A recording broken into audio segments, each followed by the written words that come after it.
Welcome to Fractional COOs to the Rescue, the show that helps you move from an owner-run to a team-run business. I'm Jen Hamilton, your not-so-average sidekick, here to share stories, strategies, and a few tough truths to help visionary leaders and fractional COOs lead with confidence.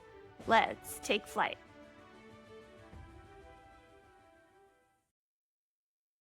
Okay, so my guest today is Dan Matthews. I am so excited to get into this conversation with you, Dan. I know we were talking before we started recording and we're starting to geek out already. But before we get into the topic, which I'll hold off for now, I want us to make sure we spend a little bit of time learning a little bit more about you and your superpowers. So let's start with, what would you say if we pulled back your superhero cape? What's something a little unexpected we'd learn about you? In personal or professional? Let's go professional. Ooh, unexpected? That's a great question. Probably how I got to the fractional COO position. Yeah. So I started out with structural engineering and kind of didn't talk with anybody and was kind of humbled in a corner working on equations all day. And then I realized that I actually like talking with people and I like getting out of the office, and kind of made a transition from structural engineering to construction. And from there, I discovered business and got my first P&L, and I liked learning about those things and working with people, and decided to go to business school and continuous improvement. And so I've been kind of practicing on how to improve business for over 9 years, and recently transitioned into being a fractional COO. And so I have a lot of tools and background to help pretty much anybody in any industry. That's one of my favorite things about hearing where fractional COOs got started and where they end. Is part of why we are in this seat is we've done so many different things and we can bring the pieces together. So it's always fun. Thanks for sharing. All right, now I want to understand, what are the type of businesses you love to work with and you're excited when they put out that call to help, like, putting out those Batman wings, help, help, help. Yeah. I'm excited to work with probably manufacturing at the moment. So I'm Lean Six Sigma certified, and I have a lot of tools for that. And so I enjoy manufacturing. But what I'm actually doing right now is testing out and seeing which industries I want to work in. I actually met with a dog walking company last week. I've talked with marketing companies, SaaS companies, accounting firms, and really trying to dig in to see where I'd like to work. I've been related to construction things for a while. So structural engineering, vertical construction, horizontal construction. So I know a lot about that, but I've been doing it for so long that I kind of want to switch it up. And so right now, ironically, manufacturing has been attracted to me. I've had a lot of people in manufacturing reach out to me, and so far it's been pretty nice. But I'm open to anything, really. Well, that's one thing that's nice is that, and you probably know this more as an engineer, once you understand the processes and how things work together, you can put that application to different situations, and that includes different businesses. Yeah, exactly. It's All right, it's like a carpenter. It's like they can request whatever I want to build. I want a chair. I want a sofa. It's like, oh, I can build it for you. Yeah, that's a great analogy. All right, one more getting to know you.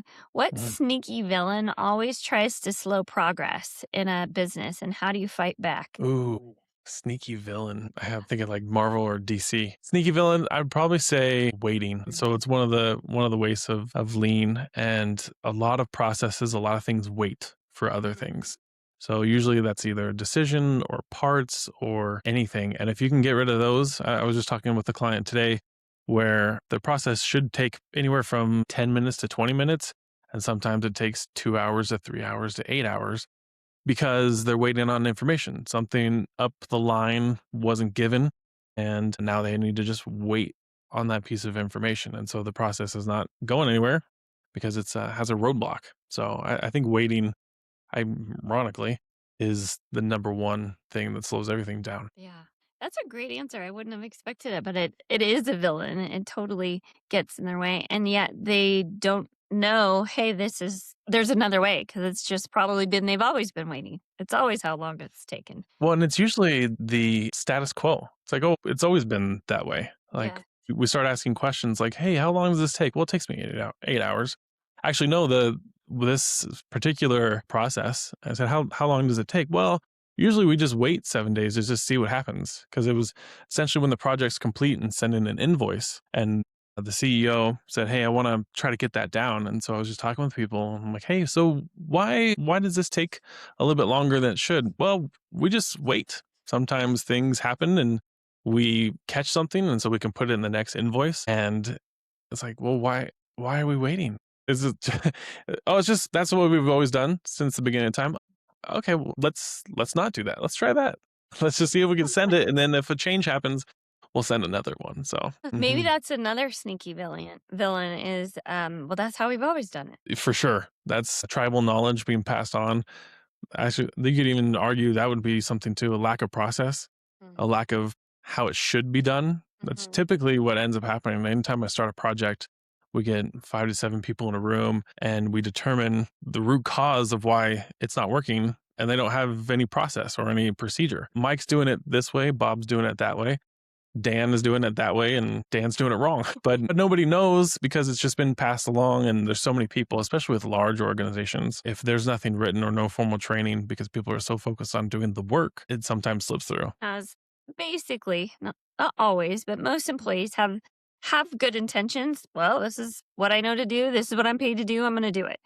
There's occasional that are maybe a little more disruptive than that, but ultimately, I don't think they're intending to make things slow or make things inefficient or duplicate efforts. They're just doing what they think they're supposed to do and what they're paid for. Yeah. I mean, people in what's the word I'm looking for? Unequivocally, people actually want to do a good job. Like nobody even wants to show up and be like, I'm going to really suck today. It's like, no, Right. that's not my goal. I want to do a good job. I want to show up.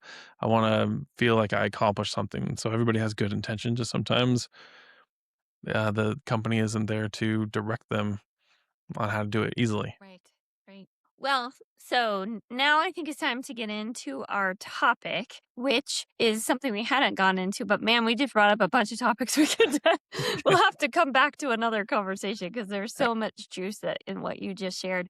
What you and I talked about, and we see this, is when an owner, especially in a small and growing business, they get a new idea or they think, we should do this. And they come in and either bring it to the team or maybe they bring it to you as that right hand leader, that COO who's like, okay, let's make things happen. They know if I give you an idea, you'll make it happen.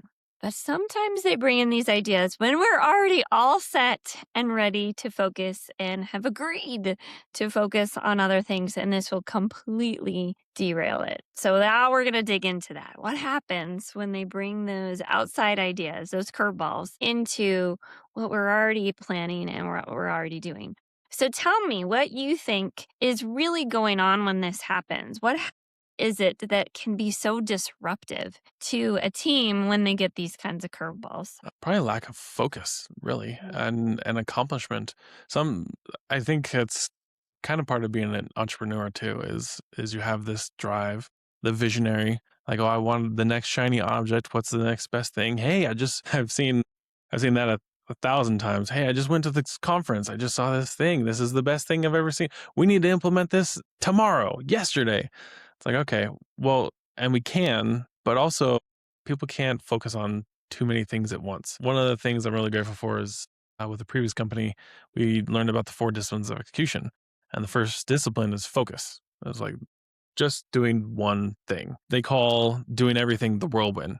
And what ends up Mhm. happening is people get distracted and going over here. And I think somebody said multitasking isn't actually a thing. It's being able to switch from a single task over and over. And so that's really the key to it is focusing on one single thing. So if somebody brings in, even if they have good intent, multiple things, it gets distracted. And then what ends up happening is over time, you don't finish projects and then you feel bad about it. You're like, wow, how come we haven't made any progress? Well, remember we did that one, but we didn't finish that one. And then we switched to project B and then we didn't finish that one either. Oh, well, that one was a terrible one. What about project C? Oh, I forgot about that one. So if a CEO or anybody brings anything in, it's really important to have them come back to the agreement.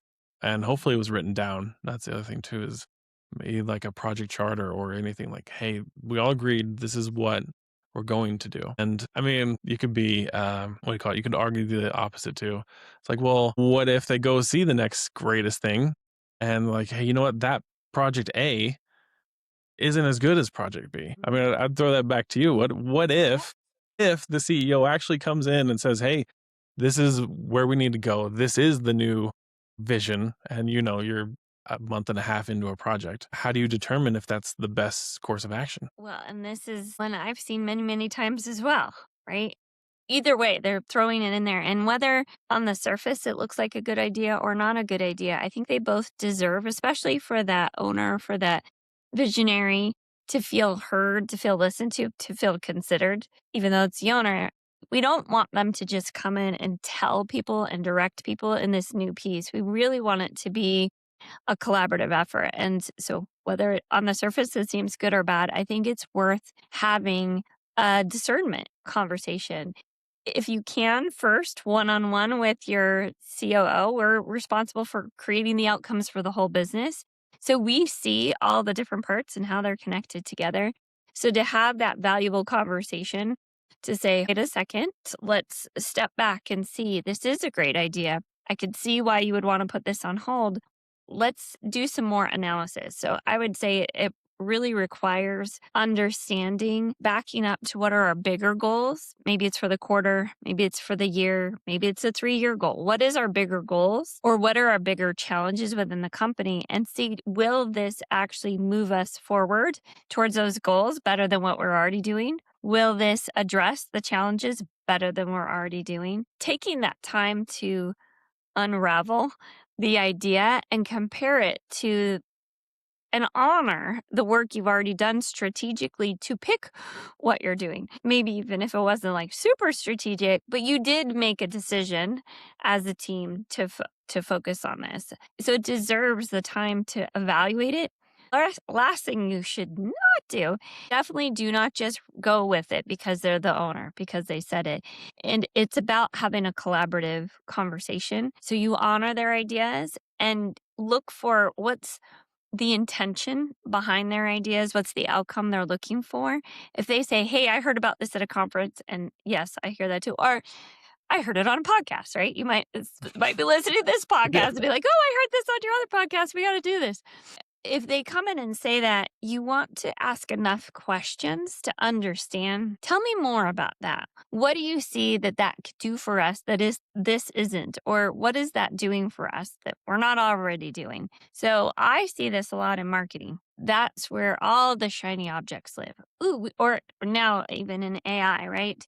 Ooh, I think we should be doing this. It's like, yes, that's a great idea. And let's back up. What for? Tell me why. What is that supposed to accomplish? When you start to do more of that analysis, now you're both together making the decision. We use strategic questioning to help uncover their thinking and reflect, and ultimately help them make that strategic decision where they feel like it's their idea. But we've helped guide them through that. And I've been convinced otherwise. I might hear something on the first side of it, and I'm like, this is a hot mess, and no thank you.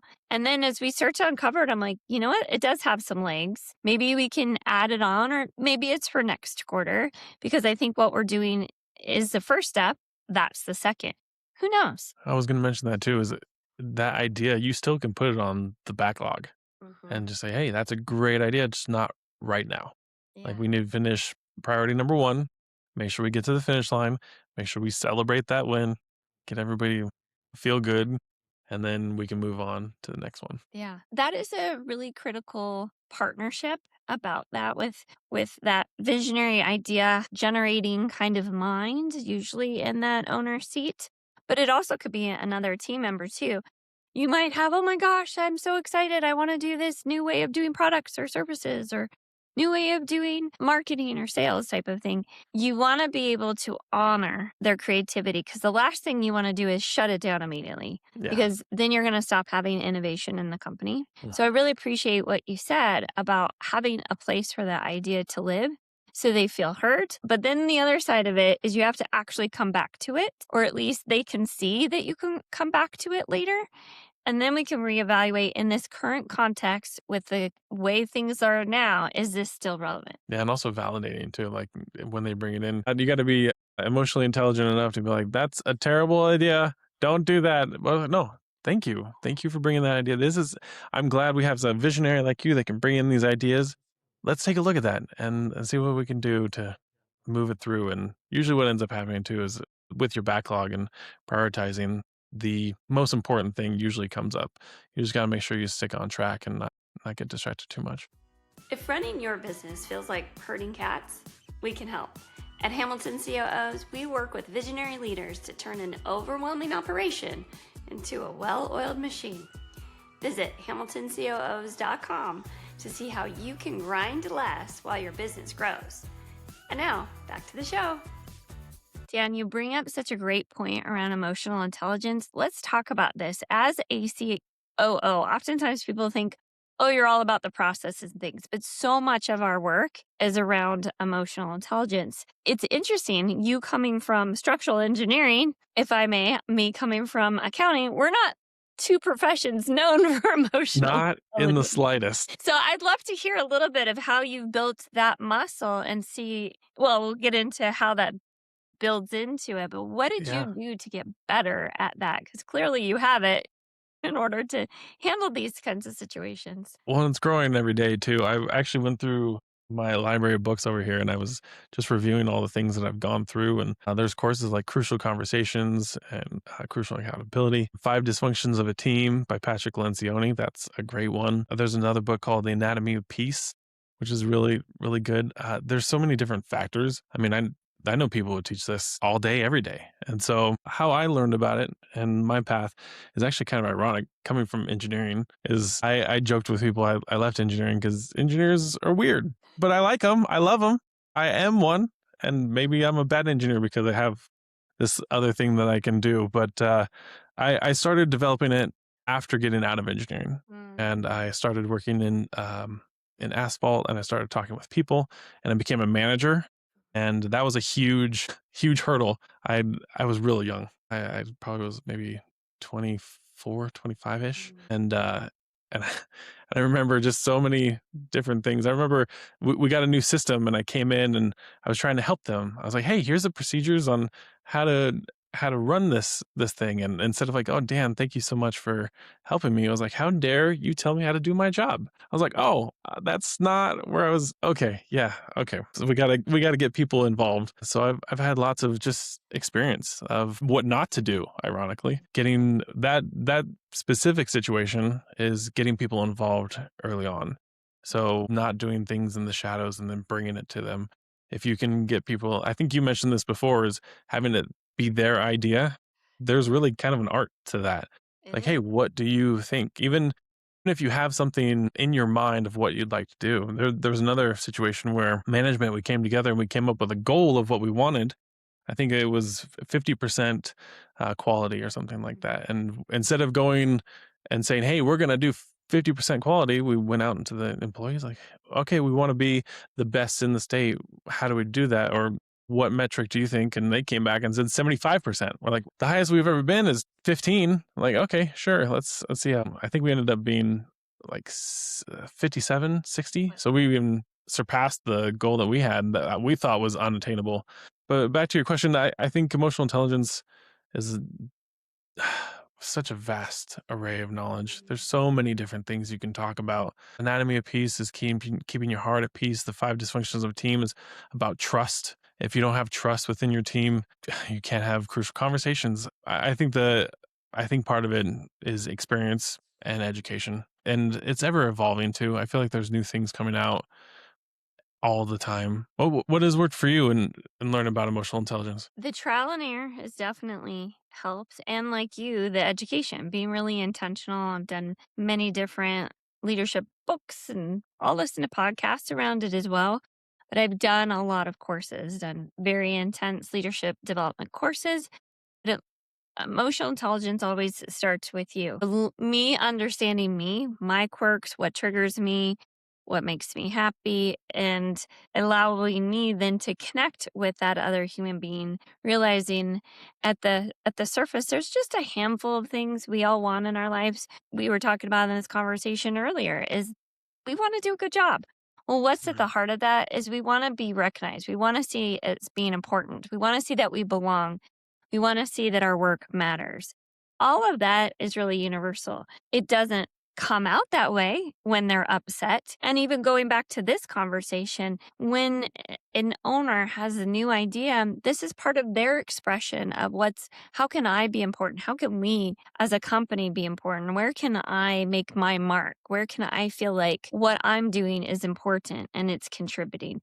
We'll say that it's profitability, we'll say it's money, but once you meet your bills and you don't have that scarcity mindset, then we want more. We want to feel like we're Mhm. part of a team. We want to feel like what we're doing makes sense, that we're recognized for our expertise. We are getting to do what we feel we're just naturally gifted at. If we can get people into that space, that's where emotional intelligence really shines, is understanding that's what you want to do. And that's probably what you're complaining about. And Well, once you can get to that point, you're like, all right, I can work with this because I can relate to it. and that's the other thing too is emotional intelligence is all these companies aren't companies without people. Really, everything we do is people. That's Yeah. who we deal with is making sure they're heard and understood and accounted for. Like it's. I think somebody was saying it's almost like babysitting like 55-year-olds, but that's rude.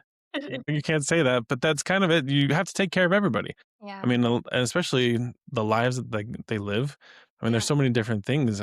One of our clients, he came in and had a cancer screening, and it came back positive, and he's going through that, and Mm. somebody else is going through family troubles, and you really have to be like not just a manager, but just like an emotionally intelligent human being to be able to listen to people and take care of them. And that's one of the things with continuous improvement that I loved is employees need leaders and leaders need employees. Mm. Like leaders can't do everything and employees can't do the work without leaders getting rid of the roadblocks. So you Mm. need to be able to have people come in and create a psychologically safe area. Like, and I think I think I've created that a lot. I've had a lot of people absolutely free to say whatever they want to me, which I have some stories about that, but it's really nice because I would rather have that than somebody walk out of the room and be like, well, that was a terrible idea. I'm definitely not going to do that. It's like, no, Yeah. please tell me so we can fix it and make the company better. So it's all about people. It is. Well, let's take it to that level of, so let's say we've done this conversation with the CEO or owner and you are on board, you agree. Yeah, you know what? You're right. We need to take this new idea or this new direction. How do you, as an emotionally intelligent leader, how do you get the team on board? I guess you bring it to them really Mm. and get them involved early. That's one of the things that's kind of crucial. Back to my story is, hey, we're going to go and buy this system and it's going to be the best system ever. And if you don't get the people involved, the people who are actually doing the work early on, you're going to fight an uphill battle. And so even if you bring them in and say, hey, this is where we're going, what do you think? Do Mm. you like this? And have everybody give their voice, their opinion. That Mhm. creates buy-in so much easier. And so I think that would probably be the number one thing is getting them involved early and hearing any roadblocks, any concerns, because then everybody's rowing in the same direction. If somebody dumping an anchor off the back of your boat, it's going to be really hard to move forward. So Yes. make sure everybody's moving and shaking in the right direction. Owner listening. I don't know that the instincts, you may be even emotionally intelligent, but you might say to yourself, I don't really care what they think or what they want or what their concerns are. I want to make it happen. So how do we thread that needle between? You just gotta do some negotiating and try and make sure the people are involved. If that stance is there and they don't care, this is what we're doing, well, then just keep them informed Yeah. at the very least. People hate being kept in the dark and being blindsided. So I think there's three types of leadership. I want to say this comes from Jocko Willnick's book. I want to say it's command, consult, and consensus. Yeah. Mm. So consensus, like, oh, is everybody on the same page? Kumbaya. Oh, we're all in agreement. And command is the exact opposite. This is what we're doing. I don't care what you're doing. This is the way we're moving. And both of those technically are not as good as the I just said it. Consult. What was it called? I think consult. Consulting. Yeah. So essentially, you consult with people and Mhm. make sure that you've gotten their opinion, and then Mhm. you make the choice. Yeah. Because now people have at least been heard, and they can say, "Hey, I don't agree with that. Thank you for your opinion and your knowledge, but that's not what we're going with." And so that at least helps instead of just the command. where nobody gets consulted, and you're gonna have a hard time getting people to follow you, in my opinion. Appreciate you bringing up both spectrums too, because it is challenging on both sides. If you try to get Yeah. everyone a vote, you're never going to move forward. If you just tell Yes. them what to do, you're going to get people who quietly quit or Yep. just leave or show up for the paycheck but don't do what you want to do. Mhm. It's that sweet spot in the middle that is critical. I think part of it too is I believe that with every project or every idea that you're bringing out, there's some part of it that everyone can have a say in. There's some part that if they play a part in it, they can have some say in it. And a lot of times it's how. You had mentioned it before. Here's the idea. This is the outcome we want. How do we get there? So even Mhm. we were thinking the outcome we want is 50%. But even instead of saying that, it's like, well, the real outcome we want is to be, this great and have this kind of quality. What do you think it is? So again, it's still the same outcome, but they had to say on what that KPI is. Wherever we can give a little bit of ownership, and to your point, building that buy-in by having them be able to co-create, even if it's just the tiniest Yeah, part. even if it's a little bit. Yeah, Mhm. for sure. For sure. So if someone wanted to take a step towards trying to make sure they can handle all of the new ideas that are being thrown at them, what might be the first step they could start to do? Something maybe we shared already as like, okay, you get this new idea from an owner, or you are the owner and somebody else has brought you an idea. What do you think is a first step to start to maybe handle this a little bit better next time? Probably strategy. Mm, Maybe review where you're headed, because that's probably the biggest thing. If somebody wants to take off ramp 305, it's like, well, why are we getting off here? We're going down to Arizona. Like, yeah. that's 305 takes us to San Diego. That's not even close to where we want to go. So I'd probably say review strategy and make Mm, sure that everybody's on the same page, because the strategy should have been developed with the CEO, yes. you would hope. And so that's where everybody wants to go. So if any project or any initiative, thought is in line with that strategy and your 10-year vision where you want to go, that should be a pretty easy conversation then, as long as it's in the same direction as the other. Because we're talking about taking over other projects, right? Or other initiatives. Like, hey, we're focused on A. A is going to get us to Arizona. I don't know why we're going there. Maybe it's hotter. There's no snow in Utah, so I don't know if that we need to go anywhere. But yeah, if we're heading down a path and this initiative is on that path, Mm, that's probably the first step. And if it's not, if it's gonna take us to San Diego, Florida, Canada, that's an easy discussion. Be like, "No, that's not where we're going. We all agreed that this is where we're headed, so let's not get distracted." yeah. And then get like you said before, give it a tone. But I think Uh-huh. that's so important is oftentimes it's very tempting just to dive in and solve. We hear an Uh-huh. idea, we want to like tackle it. No, that's good. Or this is how we would do it. I love your saying step back and think about the why and where. Why are we Yeah, doing this? And where are we going? That's really yeah. powerful. Keep everybody aligned. Yes. And to your point too, this is extremely expensive if they're not all focused on the same things. Yeah, It's unproductive, completely unproductive. very much so. Yeah, you cannot multitask. You can only focus on one at a time. Yeah. Even as a company and as a team, you really want to make sure that you're all rowing in the same direction. If Uh-huh. you're all in a canoe with many different paddles going in different ways, you're just probably going to end up in circles. You're never going to get there. Exactly. And your arms are going to hurt. Mhm. Yeah, rowing against your fellow teammate, you're not gonna win. It's not good. Let's flip the mic. Now it's your time. You get to ask me anything. I've asked you a lot of questions. You've been very generous with sharing. Yeah, how did you get into fractional COO work? You said you started out in accounting. That's Yeah, a pretty big jump. it is, right? Mhm. Those of us who are much more analytical, there's obviously parts to COO work that are process and data side of it, but there's a big part which we already talked about is the people side. So when I was in accounting, I really did love that I can look at financial statements and numbers and start to understand the story of what's working, what's not working in the business. That numbers tell the story. And then we would get into the processes and see what's working and what's not. I really enjoyed the way we can get a business to run faster and better. I loved that part of it.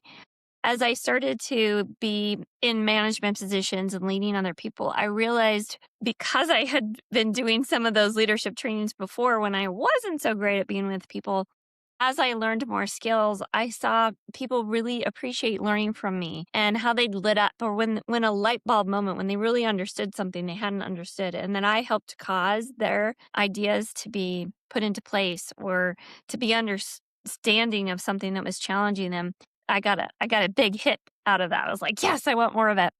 So as I evolved out of accounting, I went more into the people side and was really understanding the human nature side. I was in education consulting for a while, working with how do you get students and teachers to hold people accountable and get them to do their assignments. Well, the same thing happens in work, as we need them to show up, do their work, do their assignments.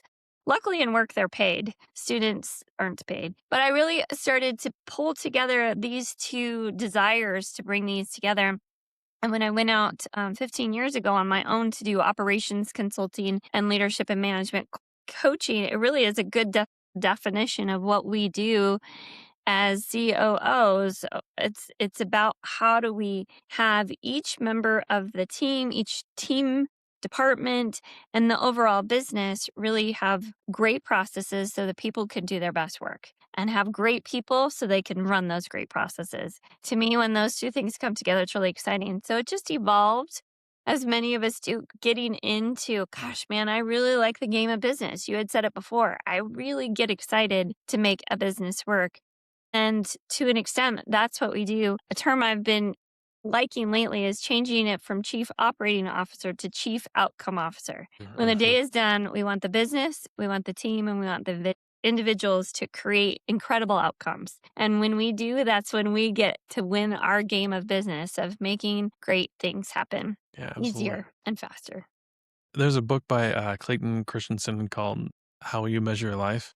And in there, he says being a manager is one of the most rewarding jobs in the world, because there's no other job in the world, because it applies everywhere, to where you have such an effect on other people's lives. And people don't quit jobs, they quit people and Yes. quit bosses. And so, yeah, I definitely get that side. Well, and we started this off talking about projects and initiatives. So with 4 disciplines of execution, they say focus on Yeah. one wig, one BHAG. Mm. And that is, I feel like, sometimes very difficult. And so when you're working with clients, do you focus on one thing for the year, one wig, and then kind of they have sub wigs, essentially those Yeah. 3 to support that wig?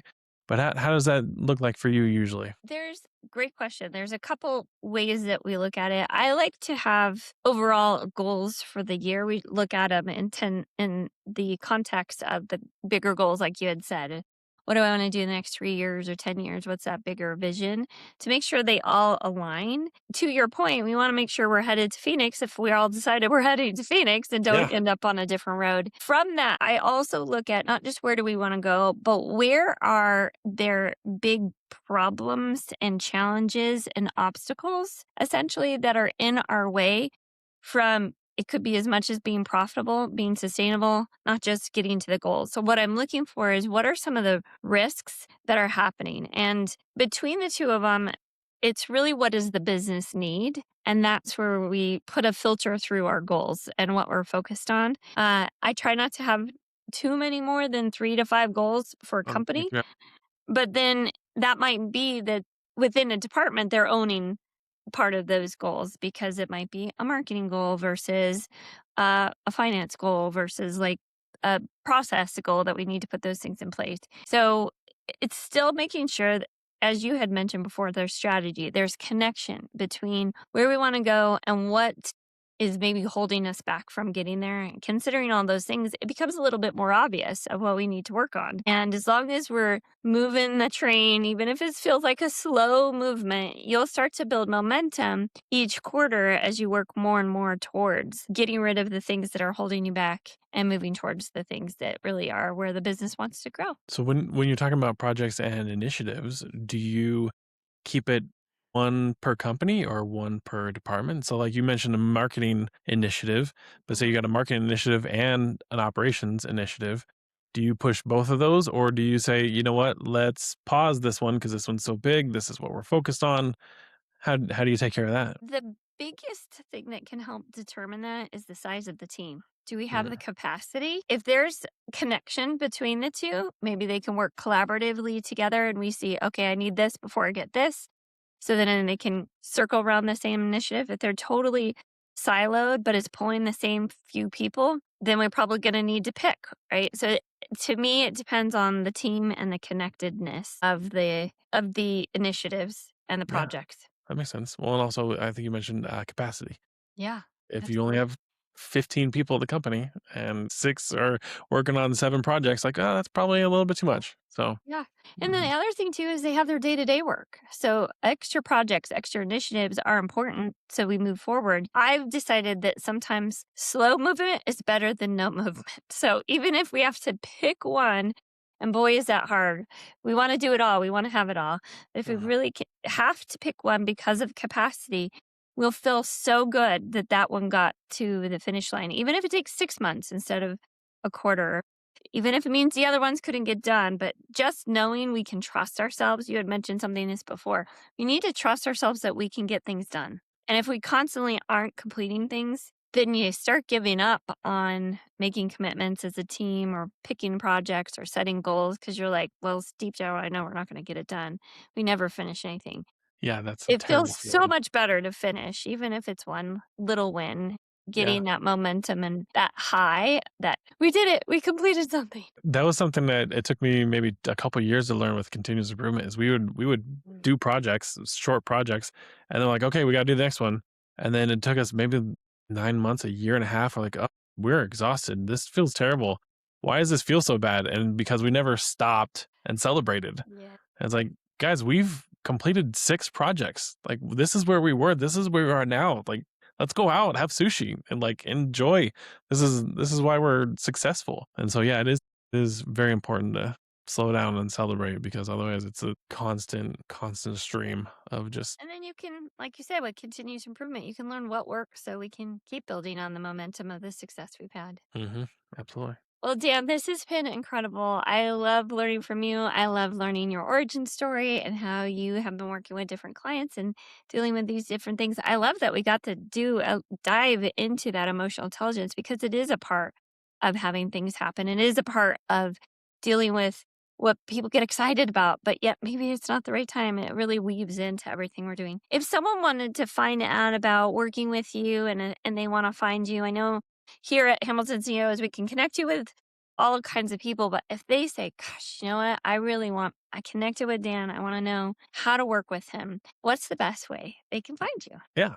I think the best way is probably to go to my website, matthewsops.com. So matthewsops.com. And you can book a call with me. It's free. I make time for people. And also on LinkedIn, I'm sure there's another million Dan Matthews out there, but there's only one that looks like this. So I I'd be have a happy to similar connect. problem with Jen Hamilton's. Yeah, yeah. Thank you so much for being here, Dan. You're going to have you back because obviously we have way more that we can discuss and uncover together. I appreciate learning from you. I know our listeners learned a lot from you today, too. Thanks for being here. Yeah. Thank you, Jen. Thanks for listening to Fractional COOs to the Rescue. Don't forget to follow the show and share it with fellow visionary leaders and fractional COOs. And if you're ready to move from an owner-run business to a team-run business, visit hamiltoncoos.com to learn more.